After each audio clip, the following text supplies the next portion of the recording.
Nós ministramos aí nos últimos cultos algumas mensagens falando a respeito da vontade de Deus. Quem é que não quer saber a vontade de Deus, não é mesmo? Todo mundo quer saber qual é a vontade. Nós falamos na primeira mensagem que a vontade de Deus sobre a nossa salvação. A vontade de Deus é que todos sejam salvos, que os salvos permaneçam salvos e que nós sejamos cheios do Espírito Santo. Nós falamos semana passada, na próxima mensagem, que a vontade de Deus ali sobre que você case, que você tenha filhos, que você multiplique famílias, amém? E hoje nós queremos continuar falando a respeito da vontade de Deus. E eu quero falar que a vontade de Deus é que você prospere. Talvez para alguns ouvir essa palavra vão ficar muito felizes, outros vão ficar apavorados, com medo, assustados, pensando que heresia vem aí. Calma, meu amigo, porque nem sempre a palavra tem o mesmo significado para todo mundo. O nosso interesse é tentar entender o significado dessa palavra para a Bíblia, amém? Para que a palavra de Deus, como eu disse, quando nós falamos qual é a vontade de Deus, nós estamos falando a vontade de Deus, ela é para os cristãos, para aqueles que creem que Jesus Cristo é o Senhor e Salvador, que creem que a palavra de Deus, a Bíblia, ela é o nosso guia, amém? Por que essa mensagem, querido? Um dos motivos é que o Senhor nos dirigiu a ter essa série de mensagens tentando entender a vontade de Deus, e nós sabemos que existe uma vontade de Deus que ela é geral, como as que eu acabei de citar, mas também entendendo o momento desafiador que nós passamos como sociedade. O que acontece? Hoje, raras são as pessoas que plantam em casa a sua própria comida. São poucas. A maioria de nós faz o quê? Trabalha e com esse recurso adquire tudo que precisa. Desde comida, roupas, até diversão, lazer, entretenimento. Tudo passa ali pela questão do recurso. Logo, essa questão financeira é algo que abrange profundamente todas as áreas da nossa vida e nos influencia de uma forma muito especial. Deus já sabia de tudo isso, tanto que esse é um dos assuntos mais falados na Bíblia, e nós queremos comentar um pouco sobre isso. Para começar, depois eu vou colocar duas imagens aqui, mas primeiro eu quero só citar alguns números que a gente joga na internet, eles aparecem. 81,6%, 8 de cada 10 dos brasileiros tem algum tipo de dívida. Mas calma, aí entra até aquelas tipo financiamento do imóvel, até aí até que, né? Porque senão seria meio demais. Calma, mas 50,5%, a metade dos brasileiros de fato, tem dívidas. Está atrasado, não pagou as contas, está devendo. Metade. Então pensa comigo assim, tem uma pessoa aí do teu lado, né? Tem uma pessoa aí do teu lado. Estatisticamente a chance é o seguinte, se tu não tá devendo, ele tá. Estatisticamente, se tu não tá devendo, ele tá. Complicado, né? É isso. Aí eu pergunto para você, já que nós estamos falando sobre a vontade de Deus, eu pergunto, será que isso é a vontade de Deus? Será que essa é a vontade de Deus? Imagina se a gente fosse separar aqui os dois lados, né? Tipo assim, num lado, metade está devendo, no outro lado, a metade não está devendo. Não vou fazer isso. Não quero constranger ninguém, Deus me livre. Agora, desses aí, do todo, né? 29,9%, 30%, 3 de 10. Então, realmente assim, inadimplentes mesmo, né? Não é só uma parcela que atrasou, então realmente assim, desculpa usar essa expressão, né? Mas estão lascados. Né? 30% da população brasileira está lascada, população adulta, financeiramente. É complicado, né? Pá, que situação. E eu pergunto de novo, será que essa é a vontade de Deus? Será que essa é a vontade de Deus para nós? Não bastasse isso, os juros, né? Claro, depende muito de banco, de tudo. Vamos botar assim, mais ou menos, né? As pessoas, uma das grandes formas que elas estão endividadas é no rotativo do cartão de crédito. Em torno de 15% ao mês, 442% ao ano. É muito juro, meu Deus do céu. Cheque especial, vamos botar aí mais ou menos uns 10% de juros ao mês, ou 139,8 ao ano. É muito juro, misericórdia. Empréstimo pessoal também fica ali na casa dos 10%. Pode colocar a primeira imagem ali pra gente. Olha só que loucura, gente. Não é só que o brasileiro está endividado. É que a cada ano, mais pessoas estão endividadas, e quanto mais estão endividadas, mais pessoas ficam endividadas. Está acelerando. Vamos lá. Ó, vermelhinho aqui, 23. Roxinho aqui, 24. Azulzinho, 25. E o outro aqui, que sei lá que cor é, um outro roxo. Ou aqui é vermelho, sei lá. Vocês estão vendo. 2026. Olha a quantidade de pessoas endividadas. Isso aqui é do Serasa de junho de 2026, tá, gente? Olha só. Tá vendo como foi subindo de ano a ano? Mas não é só que foi subindo, cada ano foi subindo mais rápido. Olha 2026. Olha que loucura. Quantidade de gente endividada. Parece que 2026 a galera resolveu pegar no fiado mesmo. Resolveu, né, enfiar o pé na jaca. Misericórdia, misericredo. Está repreendido em nome de Jesus. Fala aí, irmão. Esse negócio, meu Deus. Olha que loucura. Você entendeu a dimensão disso? A galera estava endividada, se endividou mais e mais ainda. Isso aqui é quanto da população está endividada. Vamos colocar o segundo para ficar um pouquinho mais fácil, segunda imagem. Olha só que loucura. Junho de 2020, março de 21, março de 22, março de 23, março de 24, março de 25, março de 26. O número das pessoas endividadas aumentando, olha. Meu Deus do céu. Aí eu te pergunto o seguinte, pode tirar as imagens. Será que essa é a vontade de Deus? Será que é isso que Deus quer? Que as pessoas cada vez mais gente endividada? Será que é isso que é a vontade de Deus? Misericórdia. Será que é isso que o nosso Deus quer para nós? E aí eu vou lembrar de um versículo que nós lemos lá no começo do ano. De João, capítulo 10, versículo 10. Na versão NVT, nós usamos até na CRV esse versículo.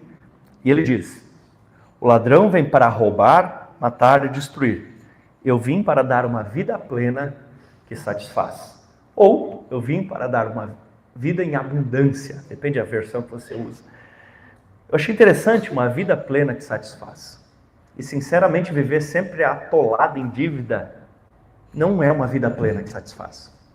Não é uma vida plena. Na realidade, é horrível. Eu já tive vários momentos na minha vida onde eu tive dívidas, contas a pagar, coisas assim. E que coisa horrível. Já começou para o meu casamento. Eu me organizei errado para o meu casamento. E aí o que aconteceu, né? A gente foi cobrir o buffet com o limite do banco, né? Que chama cheque especial ali, aquela. Meu irmão, acho que eu paguei a gente pagou uns 2 ou 3 casamentos com o dinheiro de um, porque que coisa horrível. Parece que a gente foi educado, parece que a gente cresceu para pensar que limite é dinheiro, que crédito é um dinheiro que a gente tem, quando na verdade o limite, o crédito é um dinheiro que eles estão ali para ser emprestado para a gente. É um empréstimo. Mas parece que o coração da gente, quando vê o limite aumentando, era 1.000, subiu para 2.000, subiu para 15.000, e você vai olhando o limite do banco aumentando e você vai pensando, uau, quanto dinheiro eu tenho! Deixa eu te contar uma coisa, não tem! Não tem! Aquilo ali é o desejo deles de emprestar para você, a vontade que eles têm de emprestar para você. Meu Deus! Já que tudo envolve dinheiro para comer, para andar de carro, para tudo envolve dinheiro, é claro que o diabo ia querer meter as guampas nesse negócio. Afinal de contas, ele quer sacanear tudo. Ele quer atrapalhar tudo, né? Então, é óbvio que o diabo tenta atrapalhar a vida financeira. E o demônio destacado por Satanás para trabalhar e atacar, ou melhor, atrapalhar a vida financeira, ele é chamado de Mamon. E muitas vezes nas nossas Bíblias é traduzido também como dinheiro ou riqueza. Mas ali a palavra grega, que é a língua no qual foi escrito, está escrito Mamon. E diz assim Mateus capítulo 6, versículo 24. Ninguém pode servir a dois senhores, pois odiará um e amará o outro, se dedicará a um e desprezará o outro. Vocês não podem servir a Deus e a Mamon, ou dinheiro, ou riquezas, depende da sua tradução. Não há como ser um servo de um, entre aspas, né, um Deus, um falso Deus, um Deus com D minúsculo, um Deus com D caído. um Deus servir a Mamon e servir ao Senhor, não dá, não dá. O seu coração precisa entregar a adoração somente a Deus. Amor a gente também pode entregar para as pessoas, mas as coisas a gente usa. A gente não pode adorar as coisas, adorar o dinheiro, isso não pode fazer parte da nossa vida. Inclusive, esse pecado chamado avareza, esse amor ao dinheiro, não estou falando de uso do dinheiro, estou falando do amor ao dinheiro. Esse amor ao dinheiro, a avareza, é um dos tipos de idolatria. Existe mais de um tipo de idolatria. Sim, a pessoa pode se ajoelhar diante de algo, diante de um bezerro, de uma estátua, de um boi, de alguma coisa, ela se ajoelha diante daquele algo e isso é uma idolatria. Mas ela também pode ter aquela idolatria de, por exemplo, adorar um cantor, um famoso, e ela também pode ter a idolatria de adorar o dinheiro. E aí isso se chama avareza. Algumas traduções chamam ganância. Efésios 5, 5 e 6. Efésios 5, 5 e 6. Como eu falei, está tudo lá no aplicativo também, vai estar, durante a semana, e também no fontecaxias.com. Você pode acompanhar aqui. Efésios capítulo 5, versículos 5 e 6 diz assim: Fiquem sabendo disso.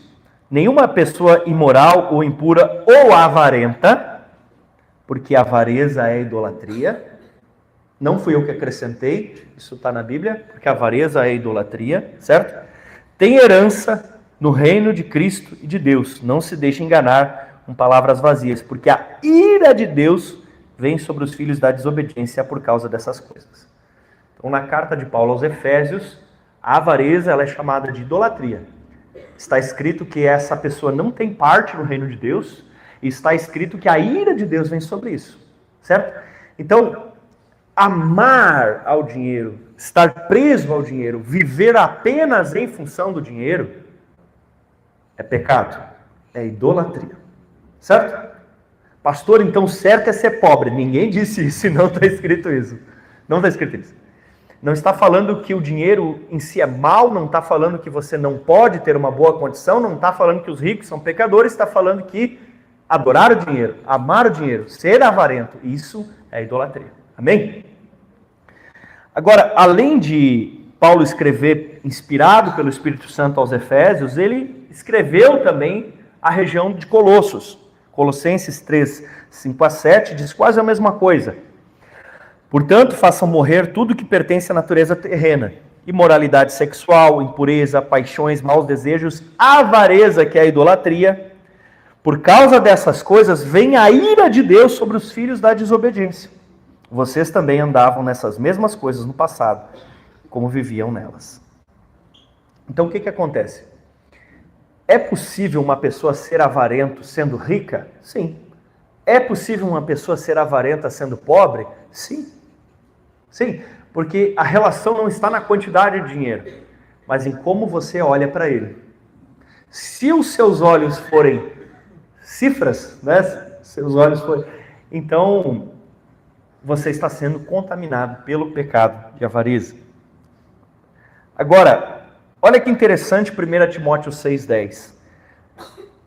Ele esclarece, dizendo, pois o amor ao dinheiro é a raiz de todo o mal. Ou o amor ao dinheiro é a raiz de todos os males. Então você percebe que não é o problema em si o ter ou não ter, o problema é amar. E a mensagem de hoje é o seguinte: use o dinheiro, não ame ele. Use ele com sabedoria, use ele com inteligência, use ele como um meio para atingir seus objetivos, mas não seja apaixonado por ele em si, como se ele fosse um fim em si mesmo. Por quê? Qual é o perigo de amar o dinheiro? Alguns, por tanto desejarem dinheiro, se desviaram da fé. Sim, é possível uma pessoa perder a fé, se desviar da fé, por ser apaixonada pelo dinheiro. É possível que isso aconteça. Afligiram a si mesmo com muitos sofrimentos. amar ao dinheiro pode trazer sofrimento. E eu confesso que eu já conheci pessoas ricas e pobres com esse problema. Tanto ricas como pobres, como classe média, com esse problema. Que amavam ao dinheiro. Mas eu quero ler mais um ainda, de Mateus capítulo 6. O texto, a perícope toda é de 19 a 24, mas eu vou ler mais ali no meio, do 22 até o 23, onde diz assim: seus olhos são como uma lâmpada que ilumina todo o corpo. E eu já disse isso, já compartilhei com vocês, quando eu era adolescente eu pensava que estava falando de lascívia aqui. Estava falando que não podia olhar com maldade para as meninas. Então eu pensava dessa forma, mas veja se realmente é isso que está falando. Se os seus olhos são como uma lâmpada que ilumina o corpo, quando os olhos são bons, o corpo se enche de luz. Mas quando os olhos são maus, o corpo se enche de escuridão. E se a escuridão que há em você é, na verdade, se a luz que há em você é, na verdade, escuridão, como é profunda essa escuridão. Porém, olha o que está antes. Antes está aquela parte: não ajuntem tesouro no céu, ajuntem tesouro na terra. Onde está o teu tesouro? Isso é o que está antes desse texto que eu li. E o que está depois desse texto? Depois está escrito assim: ninguém pode servir a dois senhores. Odiará um e amará o outro. Não podem servir a Deus e a Mamon. O que está antes do texto está falando de quê? Dinheiro. O que está depois do texto está falando sobre o quê? Então por que só no meio está falando de outra coisa? Que interessante. A nossa forma de olhar para o dinheiro pode estragar a vida inteira, todas as áreas. A forma de se relacionar com as finanças pode estragar as outras áreas da vida. Porque se o dinheiro for um Deus, a forma como nós vivemos vai ser prestando culto a esse Deus. Uau, uau, que loucura, meu Deus do céu. Eita, Jesus amado. E nós queremos ver o que a palavra de Deus então diz para reverter essa situação. E nós inclusive temos um curso, já ministramos ele aqui, ele é um curso que tem 3 encontros de 2 horas, são 6 horas, então não dá para falar tudo aqui, mas quem sabe quando abrir nova turma do curso Prospere Muito Mais Que Dinheiro, você possa participar também disso, né? Mas uma das formas que Deus preparou uma vacina para nos preparar, para nos livrar, para que o nosso coração não seja contaminado pela avareza, é justamente o dar, a generosidade. Porque quando você tem um coração generoso, você vai se precavendo e se protegendo.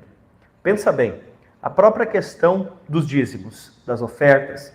Por que Deus precisaria colocar esse tipo de coisa se Deus não precisa de dinheiro?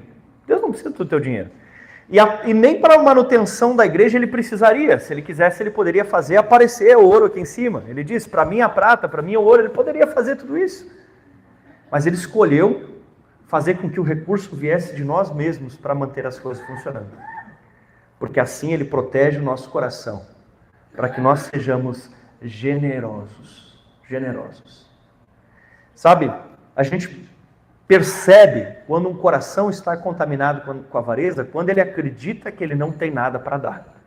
Perceba que quando Elias ele chega na casa da viúva, ela tinha os gravetos, a farinha e o óleo. Perceba que quando Moisés estava diante do Senhor e achou que não tinha nada, ele tinha um cajado na mão. E Deus usou aquilo. E todos os momentos, quando o menino achava que não tinha nada, ele tinha 5 pães e 2 peixinhos, e aquilo foi suficiente para alimentar a multidão. Porque quem nos cuida e sustenta sempre é Deus. E Ele escolheu essa forma para proteger o nosso coração da avareza, da ganância. E se você diz assim, pastor, eu não tenho como me tornar um dizimista, se eu tirar 10% hoje vai faltar. Deixa eu te perguntar, se tirar 1% falta? Teve até o testemunho do Adilson hoje aqui, né, Adilson? Porque aí se você começar agora, 1%, aí lá em maio, você já vai estar conseguindo dar o dízimo. Você vai aumentando 1% cada mês, e quando você vê, você está sendo dizimista e você nem percebeu que estava chegando lá. Aí você pode crescer em generosidade, abençoar a vida dos irmãos. O que você acha de, quem sabe, você dar uma olhada lá no teu guarda-roupa e pegar uma das roupas que você tem e doar para algum irmão? O que você acha de pegar algum calçado que você tem lá no seu roupeiro e dar para algum irmão, dar para ou alguma pessoa, não precisa ser irmão, pode ser qualquer pessoa, e doar isso para a pessoa? Hoje mesmo, hoje é o culto de ceia. Todo culto de ceia, você pode trazer alimentos para doar ali, né? Se você esqueceu hoje, traz culto que vem, leva lá na célula. Porque quando você dá, quando você abre mão, você está se vacinando contra isso. Você está se vacinando. Amém? Creia que a generosidade, a fidelidade contra Deus são uma arma. Por quê? Porque finanças não é só algo natural, também é algo espiritual. E se é algo espiritual, você precisa lutar também com armas espirituais. Amém? Essa é a primeira coisa. Então a vontade de Deus é que você vença Mamon, e nós entendemos que vencemos ele sendo fiéis ao Senhor. Segunda coisa, é a vontade de Deus que você trabalhe. Cadê o glória a Deus? É a vontade de Deus que você trabalhe. Coisa boa. O João tá ali, ó, ama trabalhar, né, João? Gosta que só. A Bíblia é muito clara em 2 Tessalonicenses 3,10. Quem não trabalha também não deve comer. Então a Bíblia tem uma opção para quem não quer trabalhar. Quem não quer trabalhar, não coma. Bem simples, né? Bem simples. E também Gênesis 3,19, do suor do teu rosto comerás o teu pão. A Bíblia é muito clara, nós precisamos trabalhar, amém? Algumas formas que nós podemos fazer na nossa casa. Por exemplo, de repente, vocês estão lá com uma situação difícil, né? Está ocorrendo ali em dívidas, talvez aumentar o número de pessoas dentro da família que trabalham fora. É alguma coisa, de repente só um está trabalhando fora, pode botar 2, pode botar 3, né? Bota os filhos tudo a trabalhar de repente. E é uma das formas, é uma das maneiras que existe aí para melhorar. Às vezes fazer com as próprias mãos. De repente você ia lá e dizia assim, mas é só o pãozinho de hoje. Mas aí você compra 5 pães por dia, né? 5 pãezinhos por dia. Isso aí são R$5. Aí bota isso aí no mês, olha a grana que já dá. De repente você faz um pão em casa, né? Ou se for um cabelo que nem o meu, dá para cortar em casa, né? E, enfim, de repente a situação apertou, né, e tal, fez a unha em casa, quebrou o micro-ondas, conserta em casa com sabedoria, não vai fazer, não vai te machucar. Estragou, sei lá, uma coisa, conserta em casa, arruma o carro, algum detalhe pequeno em casa, e aí você vai tentando com isso economizar, para que você consiga sair dessa situação, amém? Que mais? Diversificar suas fontes de renda. Quem sabe você está lá enfrentando o desafio de dívidas, de repente você arruma um emprego lá CLT e ao mesmo tempo algum outro bico para você compensar com os dois juntos, né? Ou alguma coisa nesse sentido, ou tem um emprego fixo, sei lá, tem a sua empresa, mas também vende produto na internet, e aí você vai balanceando, tentando achar outras formas. Pastor, o que isso tem a ver com a Bíblia? Deixa eu te explicar. Tinha um homem chamado Isaac. Isaac era um pecuarista, ele criava ali gado de pequeno porte, né? Criava ali as suas ovelhinhas. E olha o que aconteceu. Gênesis 26, 1. Uma fome terrível atingiu aquela região. Ou seja, ele era um criador de gado, mas ele é filho de Abraão, né? E uma fome terrível surgiu naquele lugar, e ele era um criador de gado, que ele sabia era criar as suas ovelhinhas. E o que ele ia fazer agora? Se a região onde ele morava, ela estava em crise, né? Olha só que interessante. Versículo 12 agora. Naquele ano, quando Isaac plantou lavouras, ele diversificou. Ele viu que só com as ovelhinhas não ia dar certo. Então, além das ovelhinhas, agora ele também era um agricultor. Começou agora a plantar também. Então, ele já tinha 2 fontes de renda. E diz assim, colheu 100 vezes mais. Mas tem um detalhe, pois o Senhor o abençoou. O Senhor o abençoou. Olha que interessante. Deus olha para Isaac, Deus queria abençoar Isaac, Deus queria, sim, acumular capital na vida de Isaac, porque através dele viria Jacó, e de Jacó os patriarcas das tribos de Israel, e delas mais para frente o Messias. Então Deus precisava colocar recursos para que esse projeto fosse executado, porque a condição financeira sempre está relacionada ao propósito. E havia um propósito de Deus a ser manifestado ali através da vida de Isaac. Mas Isaac, quando chegou a crise, ele pensou, só ovelhinha não tá, vou fazer algo mais. Deus viu que o coração dele não era um coração assim acomodado. Ah, tô lascado, tá todo mundo devendo mesmo. O pastor falou que de cada 10, 8 tem dívida, que a metade já está sem pagar, que 30% estão lascados, então é isso aí. Não, Isaac disse, peraí, se tá desse jeito, eu vou ser daqueles que são diferentes. Se tá desse jeito, eu vou fazer alguma coisa, eu vou achar um jeito, Deus vai me dar sabedoria. Deus deu sabedoria para ele. Deus deu sabedoria para ele ir para um outro lugar e plantar. Deus deu entendimento para que ele saísse daquela situação. E quando Deus viu que o Isaac estava ali se esforçando, diz então, Deus abençoou e ele colheu 100 vezes mais. Cadê os Isaques aqui hoje, amém? Aleluia, que Deus vai olhar para você e Deus vai dizer assim, eu estou vendo que esse aí não é um acomodado, eu estou vendo que essa daí quer fazer a diferença, eu vou agir na vida dele, aleluia, glória a Deus. E olha o que aconteceu, essa parte eu vou ler na NVI de 2011, eu estava lendo na NVT, e diz assim, versículo 13, o homem enriqueceu e a sua riqueza continuou a aumentar até que ficou riquíssimo. Então nós vemos que o problema da avareza não é ter dinheiro, porque se fosse dinheiro, Deus teria feito Isaac cair em pecado. E Deus não ia fazer o Isaac cair em pecado, você concorda comigo? Então o que acontece? O problema não é ter o dinheiro, o problema é como está o seu coração em relação ao dinheiro. Possuía tantos rebanhos, olha, ele tinha rebanho, mas como que o rebanho dele não morreu de fome? Porque a fonte de renda 2, a plantação, fez com que a fonte de renda 1, o gado, não acabasse. E no momento da crise, quando um dos dois lados ficou ruim, o outro lado segurou. Por isso que é tão interessante que a gente não tenha só uma fonte de renda. Porque de repente você tem só um emprego para toda a família, daí perde o emprego e faz o quê? Só uma empresa para toda a família, mas daí se a empresa estiver difícil, o outro lado faz como? Então o Isaac, quando ficou difícil com a parte da pecuária, sustentou na agricultura, depois a pecuária começou a melhorar de novo. Olha que bênção!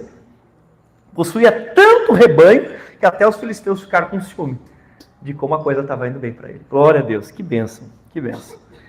É aquela velha história, né, ô Juan? Nunca coloque todos os ovos na mesma cesta. Não dá pra gente, o Juan trabalha com finanças, se você quiser conversar com ele depois, eu sei que ele vai poder te ajudar bastante.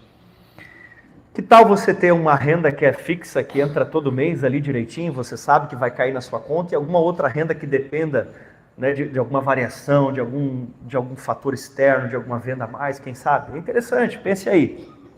O que mais dá para fazer? Se capacitar. Fazer curso, seminário, palestra, aprender, conversar. E dentro desse capacitar, eu quero te contar duas coisas. Dentro desse capacitar, vamos lá. Primeiro, nós iremos voltar com o Fonte Business ainda este ano, amém? E aí num novo formato, numa nova forma, um novo jeito, então prepare-se que vai vir coisa boa aí do Fonte Business. E segundo, já agora no dia 16 de agosto, vai estar conosco ministrando aqui o pastor Jean. Ele é tanto pastor como escritor e vários palestrantes e outras coisas, que ele vai falar um pouco conosco dia 16 sobre emprego, trabalho, transição de carreira, crise da meia-idade. Para quem eu posso largar essa piada agora? Não vou. Então, não perca o culto do dia 16 de agosto, que ele vai ser uma bênção e vai ajudar você nessa questão de trabalho, de carreira, de emprego e tudo mais sobre isso, né? E talvez já no dia 17, depende como vai sair ali no dia 16, talvez já no dia 17 a gente consiga fazer aí uma palestra um pouco mais específica para aquelas pessoas que desejarem saber um pouco mais. Amém? Então a vontade de Deus é que você vença o mamon, isso é algo espiritual. A vontade de Deus é que você trabalhe, isso é algo braçal. Terceira coisa, sobre dinheiro. Essa aí você tem que dizer, eu recebo, glória a Deus e tudo que é coisa. É vontade de Deus que você saia das dívidas. Ih, foi fraco. Que você saia das dívidas. Então vamos lá. Primeira coisa, colocar Deus em primeiro lugar, derrotar mamon, ser generoso, trabalhar, mas precisamos sair das dívidas. Romanos, capítulo 13, o versículo 8, a primeira partezinha de Romanos 13:8 diz: não devam nada a ninguém. Tá bom? Então esse irmão abençoado está aí do teu lado, aí, todo animado, olha para ele e diz assim: na Bíblia está escrito que não é para dever. Não precisam se entregar, tá, pessoal? Meu Deus. Para tu ver como esse negócio é complicado, como esse negócio às vezes vai pegando as pessoas numa irracionalidade. Olha só que interessante. 86% das pessoas que jogam em bets, jogam essas coisas da internet aí, bets, 86% alegam que tem dívidas. Não, para e pensa. É quase 9 de cada 10 que jogam dizem que tem dívidas. Pensa um pouco se isso faz sentido. E muitos dos que jogam e apostam dinheiro na internet, eles dizem assim: eu vou apostar para ganhar um dinheiro para pagar as contas. Só que aí o que acontece? Ficam devendo mais. 64% das pessoas que jogam em bets afirmam, dos entrevistados, né, afirmam ter dívidas que estão negativadas. Elas estão negativadas. 64%. Eu acho que jogar bet não é um bom jeito de pagar as contas.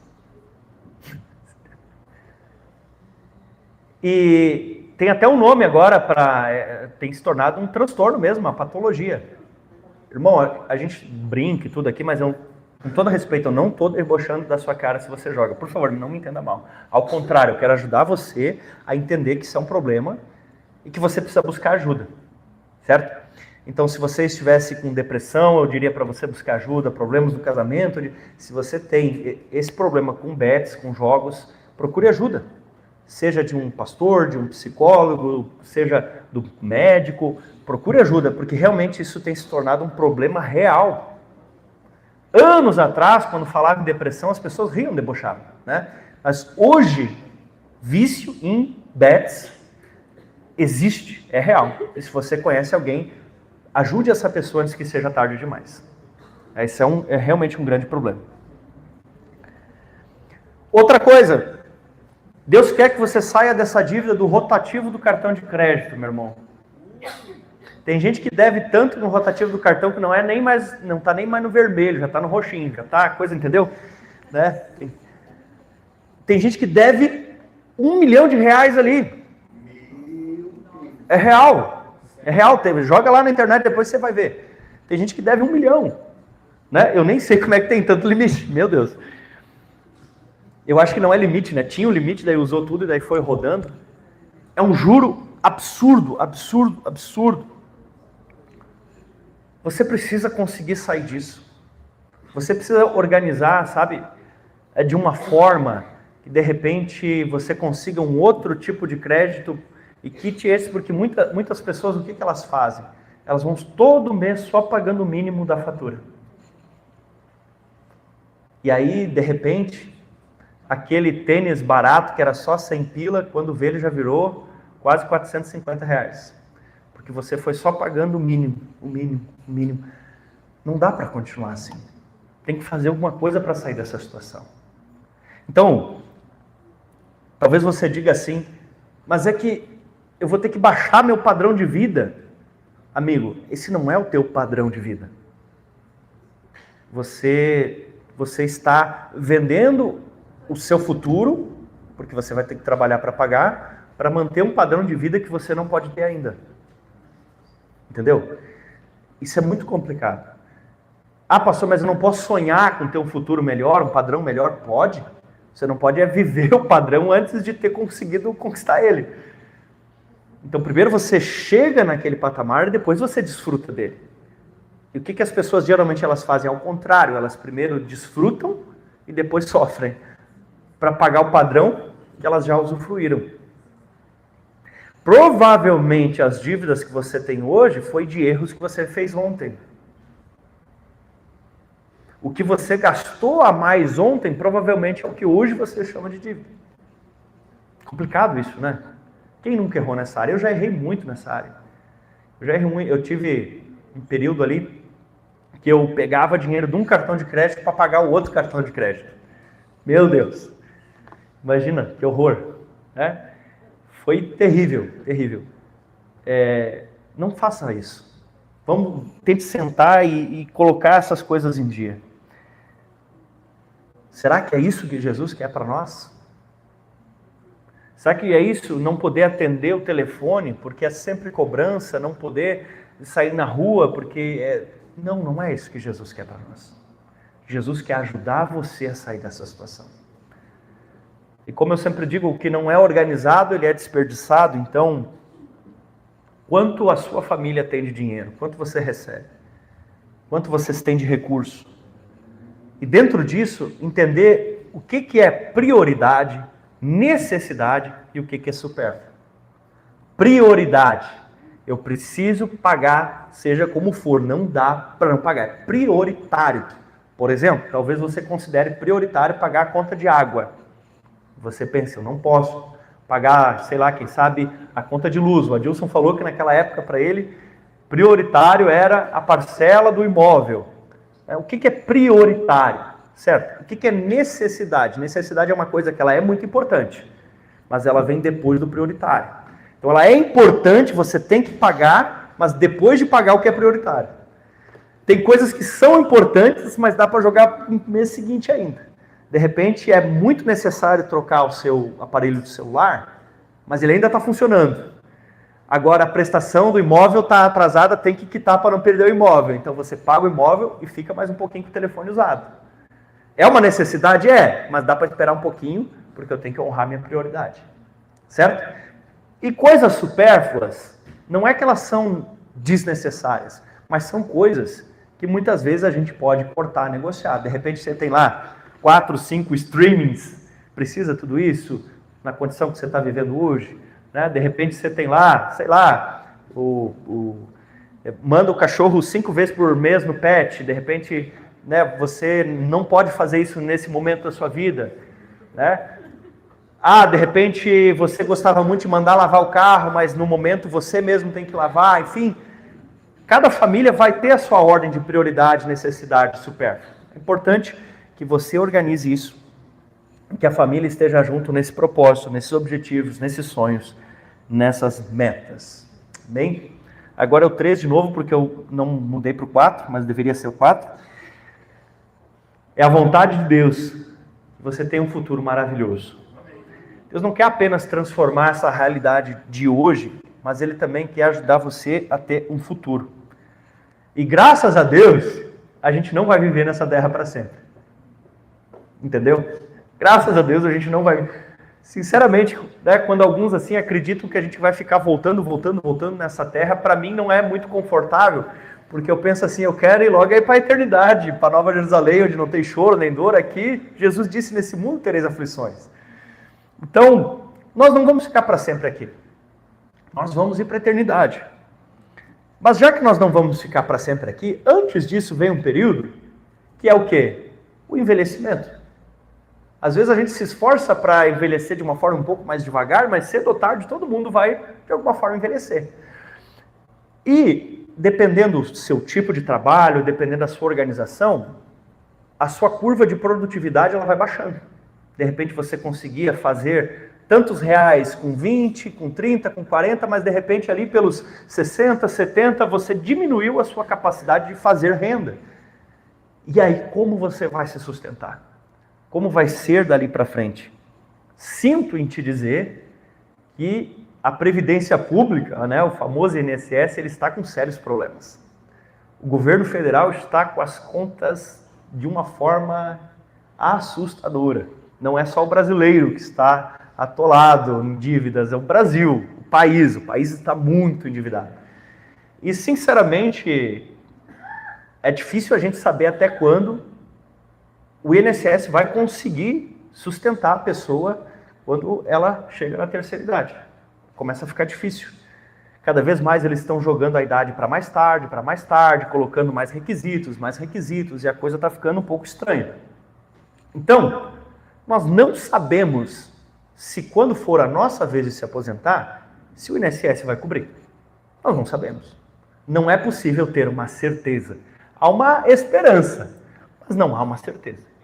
E se não houver, como nós vamos nos manter? Ah, Deus vai nos sustentar. Claro, sempre é Deus que nos sustenta. Mas Ele também nos deu inteligência, capacidade de nos organizarmos. E por isso eu quero te dizer, é vontade do Senhor que você tenha um futuro bom. Que você tenha um futuro bom. É a vontade de Deus que você tenha, sabe, um futuro maravilhoso, mas para isso, quando você está organizando a sua coluna ali das despesas do mês, talvez você tenha que colocar ali um valor para o futuro. Como uma despesa fixa, como um dinheiro que todo mês você, de alguma forma, guarda ele, para que quando o futuro chegar, você não seja pego de surpresa. Ah, mas quando eu me aposentar, eu contribuo com uma quantidade boa de salários, quando eu me aposentar, eu vou ganhar bem. Tomara que você esteja certo e eu errado. Tomara que você esteja certo e que você se aposente com um salário maravilhoso. Mas quem garante isso? Né? Então, talvez você possa se organizar para ter uma reserva para aqueles imprevistos, para coisas que você não imaginava que viriam a acontecer. Talvez você possa fazer algum tipo de investimento para que o dinheiro que veio do teu trabalho, ele se multiplique. O dinheiro vem do trabalho, mas você talvez consiga investir em algum lugar para que esse dinheiro se multiplique. E de alguma forma, organizar o seu dinheiro para que quando chegar a hora que a sua produtividade ela cai, esse dinheiro está lá para ajudar você a ter uma qualidade de vida boa na sua velhice. Amém? Isso às vezes é um pouco desafiador. Às vezes a gente tem que baixar um pouco o padrão de vida de hoje para poder manter um bom padrão de vida lá na frente. Às vezes é um jogo. E eu quero incentivar você, sim, a vencer Mamon, a trabalhar, mas também sair das dívidas e de alguma forma se organizar para reservar, investir e pensar no seu futuro. Pensar no seu futuro. Eu espero, né, que quando eu for idoso, eu não precise ser sustentado pelo meu filho. Isso é o que eu espero. E eu tento me organizar de uma forma para que quando eu for idoso, eu não precise depender do meu filho cuidando de mim. Ah, e o INSS? Eu não sei se vai existir até lá. Né? Então eu tento me organizar dessa forma. E eu quero incentivar você a não viver como se não houvesse amanhã. Pastor, mas se a gente for arrebatado, melhor ainda, tá tudo bem. Daí o dinheiro não serve para nada mesmo. Tudo que você guardou é queimado aqui junto com a terra e já era. Mas e se você não for arrebatado e ficar velhinho? Se Jesus não voltar até você ficar velhinho, e aí quem vai te sustentar? Como é que vai ser? Se organize de alguma forma. Mas como que eu vou me organizar, pastor, se não está dando nem para pagar as contas? Começa a guardar 1 pila por dia. Começa a guardar R$1 por dia. No outro mês começa a guardar R$2 por dia. No outro mês começa a guardar R$3 por dia. E aí vai indo. Investe em alguma coisa. E aí aos poucos você vai conseguindo se organizar. Amém? A Bíblia diz, em Provérbios 21:20, na casa do sábio, a comida e azeite armazenado, mas o tolo devora tudo que pode. Na casa do sábio, a comida e azeite armazenado, mas o tolo devora tudo que pode. Sabe o que significa isso aqui? O sábio não gasta todo o dinheiro que faz e o tolo torra todo o dinheiro daquele mês. De acordo com esse versículo, não olhe para mim, quer fechar, quer baixar, pode ficar à vontade. De acordo com esse versículo, você tem sido sábio ou tolo? O sábio torra tudo, caiu o dinheiro na conta e ó, festa para que te quero. Caiu o dinheiro na conta e torra tudo. Esse é o tolo. E o sábio? O sábio, ele tem, na linguagem de milhares de anos atrás, né, tem comida e azeite armazenado. O sábio guarda, ele não torra tudo. Nós temos sido sábios ou temos sido tolos? Então, se a vontade de Deus é que a gente prospere, mas temos agido como tolos, não vai fechar a conta. Se a vontade de Deus é que a gente prospere, a gente tem que agir como sábio. Como o sábio age, ele não torra tudo que ganha. Ah, pastor, mas o maná de um dia para o outro apodrece. Desde quando chove maná hoje em dia, meu irmão? Está chovendo maná por aí? Faz tempo que não chove maná. Continua sendo Deus que cuida da gente, mas Ele nos deu inteligência, Ele nos deu a palavra. Deixa eu te contar. Sabia que muitas pessoas que elas trabalham com dinheiro, bens e investimentos, elas procuram na Bíblia a resposta? Olha que interessante. E alguns aplicam princípios bíblicos e elas nem sabem que está na Bíblia. Mas faz muito sentido. A palavra de Deus, ela pode transformar a sua vida financeira. Um exemplo disso é se você ler o livro de Provérbios. Ele é riquíssimo em conselhos sobre finanças. Ele pode te ajudar muito. Amém? Então, vamos lá. Chegamos para o final aqui. Como eu disse antes, a vontade de Deus é que você vença Mamon, trabalhe, saia das dívidas e tenha um futuro maravilhoso. Brasil está com as contas públicas muito complicadas. O Rio Grande do Sul está endividado. A prefeitura de Caxias do Sul está passando um aperto, está complicado também, não está fácil. Por isso, não fique achando que depende de quem ganhar a eleição vai resolver o teu problema financeiro. Meu amigo, isso é o que diferencia o adulto de uma criança. A criança, se você é uma criança no sentido político, você acredita que o governo vai salvar a sua vida financeira. Não, o governo não vai salvar a sua vida financeira. Pode melhorar um pouco a situação do país? Pode melhorar. Mas quem tem que fazer alguma coisa por você e por sua família é você mesmo. É você. Nenhum prefeito, governador ou presidente vai trabalhar por ti. Quem vai trabalhar por ti é você. E o principal agente para fazer a diferença na tua vida, não estou falando para sermos ignorantes políticos, não é isso. Mas botar a esperança de que A, B, C ou D ganhando vai mudar a tua vida financeira. Isso não é necessariamente verdade. Tirando as exceções, e eu não sei porque que todo mundo acha que é a exceção, mas tirando as exceções, a verdade é que a vida financeira que você tem hoje é resultado do que você semeou. A forma como as tuas finanças estão hoje, de forma geral, é resultado das tuas próprias escolhas. Então, se você entrou nesse buraco por tuas próprias escolhas, o que vai te tirar desse buraco? Também as tuas escolhas. Se foi a sua escolha de sair do emprego na hora errada, de gastar mais do que devia na hora errada, de apostar no que não devia na hora errada, se foi isso que te levou para o buraco, o que vai te tirar do buraco? A tua escolha de trabalhar honestamente, de talvez reduzir por um tempo o teu padrão de vida, de honrar o Senhor. As tuas decisões também vão te tirar disso. Amém? Não fique achando que vai acontecer uma coisa mágica. Eu vou ganhar um abono do governo, um irmão da igreja vai me dar um dinheiro, um parente vai morrer, eu vou ganhar uma herança. Pare de pensar essas coisas. Primeiro, assuma a responsabilidade diante de Deus e diga: Senhor, eu pequei. Eu pequei. Tua palavra diz a ninguém devam, e eu estou devendo um monte para todo mundo. Senhor, eu estou em pecado. Me perdoa. Jesus, as minhas escolhas me trouxeram até aqui.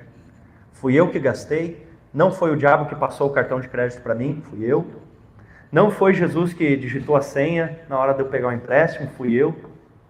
Não foi o meu avô, meu filho, meu tio que assinaram aquele empréstimo, fui eu. Não foi eu, sabe? Diga: Senhor, fui eu que fiz isso, eu que cheguei até aqui. Essa situação é a situação que eu criei, fui eu que gerei isso. E diga: Jesus, então, é culpa minha. Como a gente brinca às vezes, né? Já que a culpa é minha, eu coloco ela em quem eu quiser. Então diga: Senhor, está aqui a minha culpa. Eu quero entregar a minha culpa aos pés da tua cruz. Eu quero entregar e dizer: Jesus, eu não sei cuidar do dinheiro, eu não sei cuidar dos recursos. Jesus, eu preciso de ajuda. Porque lá em Tiago, o que a palavra diz? Se eu não me engano é 1,5. Se alguém necessita de sabedoria, peça a Deus, que a todos dá liberalmente e nada lhes impede. Diga: Senhor, eu preciso de sabedoria. Senhor, eu preciso controlar meus impulsos. Senhor, eu preciso, talvez, sei lá, uma transição de carreira, talvez 2 empregos, talvez abrir uma empresa ou fechar uma empresa, talvez, sei lá. Você vai ter que se colocar diante de Deus e dizer: Senhor, me ajuda. Me ajuda a sair dessa situação. Você vai ter que olhar para a palavra e buscar resposta na palavra. Talvez conversar com um irmão na fé e dizer o que a Bíblia me diz sobre isso. Talvez procurar um profissional de finanças, mas alguém idôneo, tá? Não picareta. Alguém idôneo para te ajudar e dizer assim: olha, eu preciso de ajuda nessa área, o que eu vou fazer? Como é que eu posso trabalhar essa situação? Está complicado. Para que você possa sair desse ciclo. Porque o pior que você pode fazer se você está endividado é continuar do mesmo jeito. Porque continuar do mesmo jeito, na verdade, é piorar. Porque se você chegou até esse estado de dívida fazendo exatamente o que você está fazendo, se você não mudar nada, o buraco só vai ser cada dia mais fundo. Você tem que fazer alguma coisa. Você tem que tomar alguma decisão. Você tem que tomar alguma atitude. E hoje é o dia. Então, uma das primeiras decisões que você tem que tomar é parar de culpar os outros. Não bote a culpa nos outros. Ah, mas os ricos, deixa os ricos lá. Não foram eles que roubaram teu dinheiro. Ah, mas os empresários. Cara, os empresários até estão dando emprego para as pessoas, abrindo vaga de emprego. Deixa os empresários quietos no canto deles. Ah, mas o governo. Cara, entrar governo A, B, C. Quantos governos você já passou e você continua com dívida? Então, não culpe os outros. Olhe para si e diga, eu cheguei até aqui. Jesus, como é que eu faço para sair daqui? Porque eu não acredito, Deus, que a tua vontade seja que eu seja um endividado. Eu não acredito, Deus, que a tua vontade seja que quando ligam lá para saber do meu nome, quando jogam no sistema, dá lá que eu estou negativado. Senhor, eu não acredito que essa seja a tua vontade. Então, em algum momento, a minha vida saiu do centro da tua vontade. Em algum momento, eu saí daquilo que o Senhor tem para mim e comecei a viver. Mas hoje, Senhor, eu me coloco diante de ti como Isaac, para dizer, Senhor, há fome nessa terra. Senhor, o Senhor deu estratégia para Isaac, dá estratégia para mim. Senhor, Isaac não colheu a 100 por 1 simplesmente porque plantou, mas porque o Senhor o abençoou, diz o texto. Então, Senhor, agora, abençoa o que eu vou plantar, abençoa o que eu vou semear, abençoa o meu trabalho. Senhor, até aqui está ruim, mas eu preciso de um milagre, eu preciso de uma intervenção sobrenatural. Como assim, pastor, um milagre?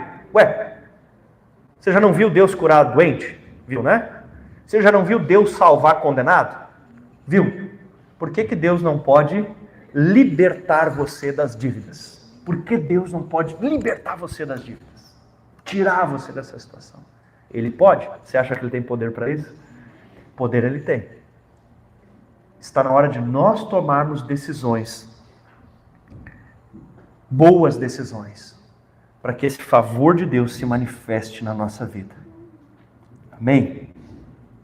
A culpa da situação que você passa não é do teu patrão. Você poderia ter demitido, você que aceitou esse emprego, a culpa é sua, a culpa é minha.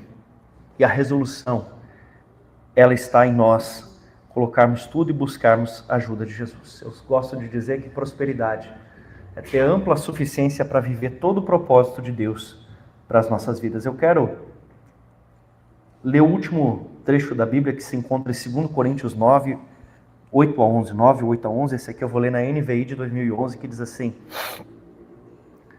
E Deus é poderoso para fazer que toda graça lhe seja acrescentada, para que em todas as coisas, em todo o tempo, tendo tudo o que é necessário, vocês transbordem toda a boa obra.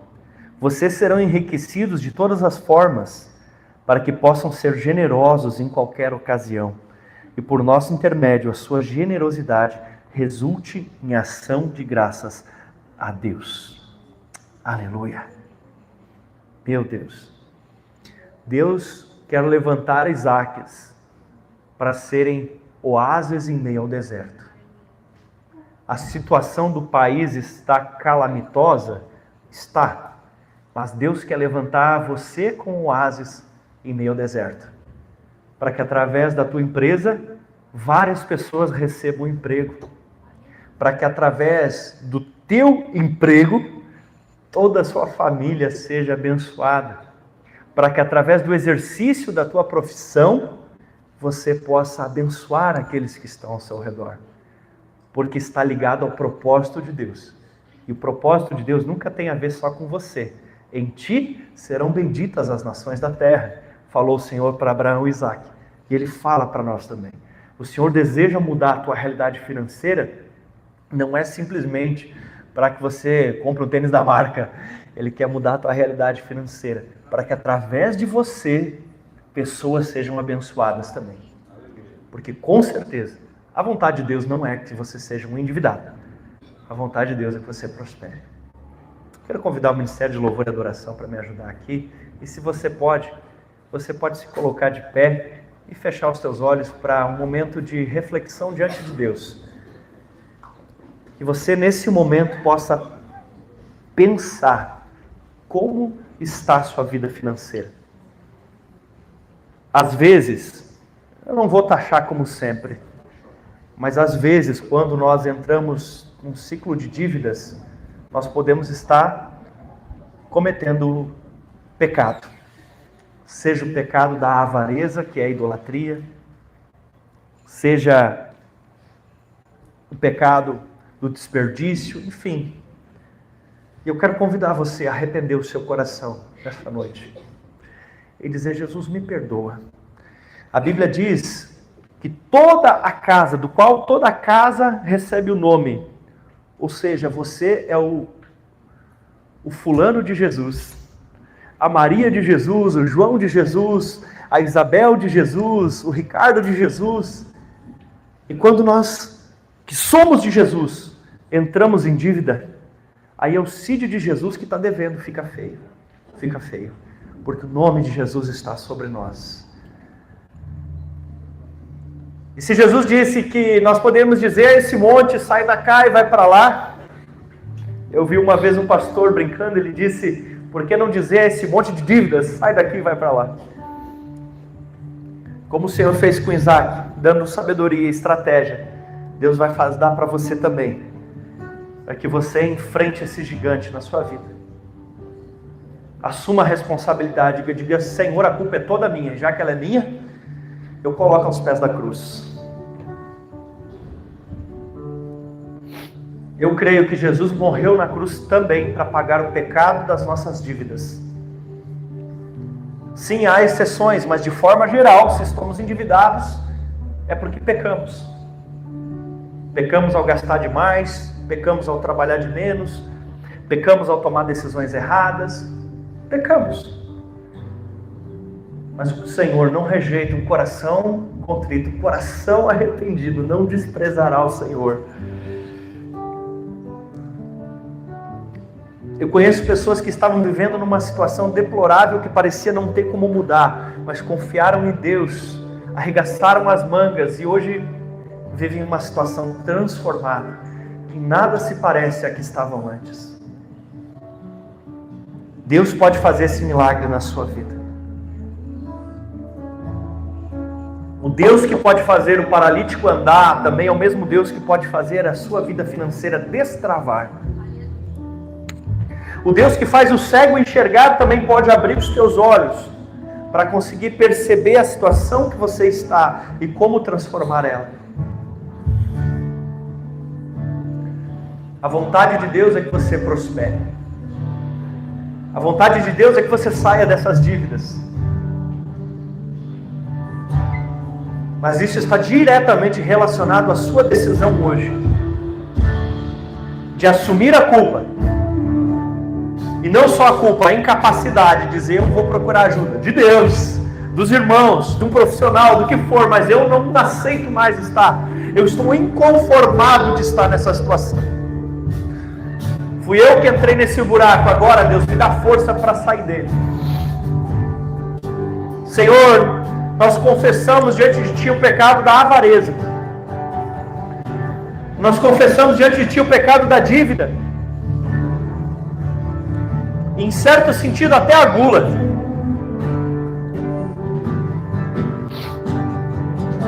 Nos perdoa, Jesus, por gastar mais do que temos. Nos perdoa, Jesus,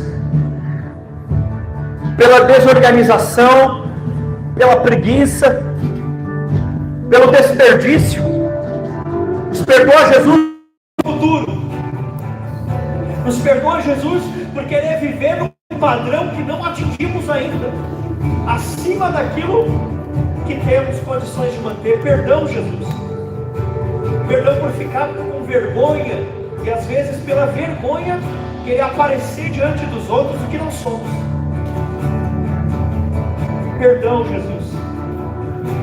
Nós queremos viver em novidade de vida. Se alguém está em Cristo, é nova criatura, e as coisas antigas se passaram, e se tudo se fez novo. Deus, hoje morre aqui esse endividado, hoje morre aqui essa pessoa, e nós ressuscitamos em Deus como alguém sábio, como alguém generoso, como alguém fiel, que honra a Deus em primeiro lugar, que em vez de fugir dos credores, paga suas dívidas.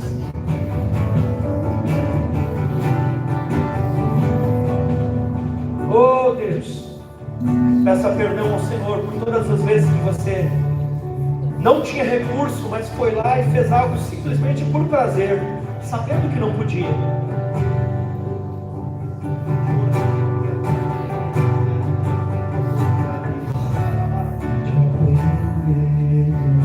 Vida financeira também é algo espiritual, senão não seria um dos assuntos mais falados na Bíblia. Deus sabia que isso seria uma tentação para nós, por isso escreveu na Bíblia sobre esse assunto. O diabo sabia que poderia ser uma armadilha, por isso nos tenta nessa área. Mas a decisão hoje está em suas mãos.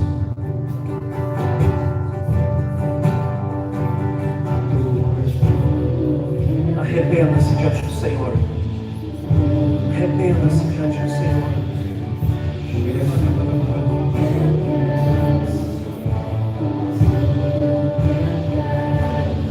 Oh Espírito Santo, abre o nosso entendimento, abre os nossos olhos para enxergar, Senhor, como está a nossa vida financeira.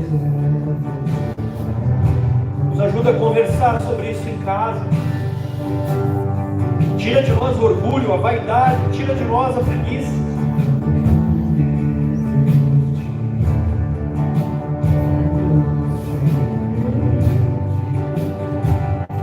Oh, aleluia.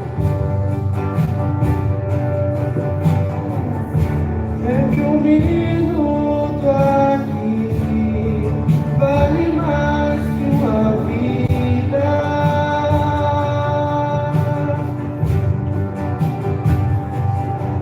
Tu és tudo que eu quero ser, tudo que eu quero ter. Tu és tudo que eu quero ser, tudo que eu quero ser.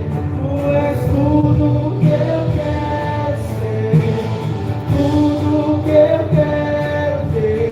Tu és tudo que eu quero ser, tudo que eu quero ter. Como um selo em meu coração, tu és meu tesouro.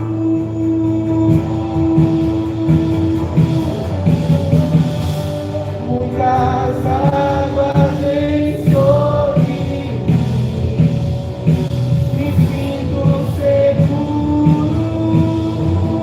como um selo em meu coração. Tu és meu tesouro.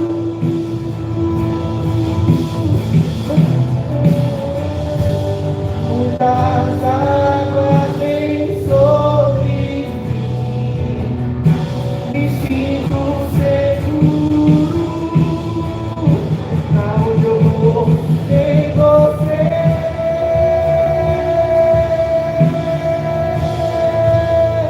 Não sobra nada sem teu grande amor. Sabes tudo que eu não sei.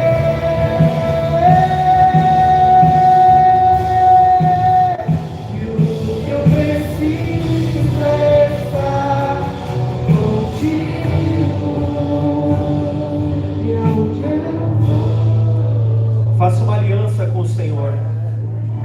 Quando Abraão foi fazer uma aliança com o Senhor, ele foi lá, ele entregou o dízimo como um sinal de aliança. Faça uma aliança de que o dinheiro não será mais um Deus na sua vida, que o dinheiro não vai governar a sua vida, que você não vai viver em função apenas do dinheiro, mas que você vai adorar apenas ao teu Deus, e o dinheiro será uma ferramenta em tuas mãos, ele será um meio em tuas mãos. Você será o Senhor sobre o seu dinheiro, e não o dinheiro o Senhor sobre a sua vida. E você vai servir a Deus e não as riquezas, a Deus e não a mamão. Faça uma aliança com o Senhor. E diga: Senhor, eu coloco a minha vida financeira diante de Ti. Eu entrego a minha vida financeira de mim. O Senhor é o meu Senhor. E o dinheiro é apenas um meio, uma ferramenta, uma coisa em minhas mãos que eu uso para o bem, para a glória de Deus. Nós nos preparamos para a ceia do Senhor hoje. E além dos pecados financeiros, eu quero convidar você. Se você lembrou outros pecados que nessa noite você precisa confessar ao Senhor, essa é a mesa do Pai. E eu acredito que Jesus tem mais vontade de ver você tomando a ceia do que você mesmo de tomá-la. Jesus deseja que você tome. Se você está se perguntando: mas quem pode tomar a ceia? A ceia é para os filhos de Deus. E quem é filho de Deus? Aqueles que entendem que Jesus Cristo é o Senhor e o Salvador das suas vidas. Aqueles que se arrependem dos seus pecados. Você não pode vir aqui e tomar deste cálice de forma indigna. Você precisa arrepender-se dos seus pecados e reconhecer que Jesus Cristo é o Senhor, que Jesus Cristo é o Salvador. Se você já entregou o teu coração para Jesus, se você é um filho de Deus, arrependido e desejando transformação em sua vida, a ceia do Senhor é para você. A Bíblia diz em 1 João 9, se confessarmos os nossos pecados, Ele é fiel e justo para perdoar os pecados e purificar de toda injustiça. O que você precisa fazer para participar da ceia é confessar os teus pecados para Jesus. E você pode fazer isso exatamente agora. Pode fazer agora. Se porventura você está com vergonha de falar em voz alta, fale do seu espírito para Deus e confesse os seus pecados para Jesus. Conte para Ele os seus erros, suas falhas. Diga: Jesus, o Senhor sabe que eu fiz isso, aquilo, me perdoa, eu não quero mais agir dessa forma, eu quero mudar. Sabe por que eu digo que Jesus deseja te perdoar? Porque naquela noite em que Ele seria traído, naquela noite em que Judas daria um fatídico beijo, naquela noite Ele tomou o pão, Ele o rasgou e deu aos seus discípulos dizendo: este é o meu corpo dado por vocês. Jesus sabia que por nós Ele teria que morrer na cruz. Ele fez sabendo, Ele sabia. Quando nós comemos deste pão, nós estamos admitindo que o corpo de Cristo se desfez para que o corpo de Cristo nós fôssemos feitos. Jesus sabia que Ele seria chicoteado, que Ele apanharia, que Ele seria preso, que Ele entregaria o seu corpo na cruz, para que nós, a igreja, fôssemos transformados no corpo de Cristo. Quando você come desse pão, você está admitindo que nós somos uma família de fé, que nós somos dependentes de Cristo, que ninguém é melhor que ninguém, que todos iríamos para o mesmo inferno, mas por causa do mesmo Jesus nós vamos para o mesmo céu. Ele também tomou o cálice, Ele deu aos seus discípulos e Ele disse: esse é o cálice da nova aliança no meu sangue, bebei dele todos. Sendo o cálice de Cristo o símbolo do sangue de Jesus derramado por nós, o sangue de Jesus que nos limpa do pecado. A sujeira do pecado não sai com alvejante, não sai com água sanitária. A sujeira do pecado, ela se lava com o sangue de Jesus. Para tomar desse cálice, você precisa dizer: Jesus, eu não dou conta de me salvar a mim mesmo. Fica até estranha essa frase. Para ser salvo, eu preciso que você me salve. E é isso que representa o cálice. Se você acha que é bom o suficiente para ir para o céu sozinho, não toma desse cálice. Se você acha que dá para ser salvo sem Jesus, não toma desse cálice. Se você acha que Jesus é só uma pessoa ou apenas um profeta, não tome desse cálice. Tome desse cálice se você crê que Jesus Cristo é o Senhor, que Ele é o Filho de Deus que morreu naquela cruz para purificar os nossos pecados. Se é isso que você crê, aí sim tome desse cálice.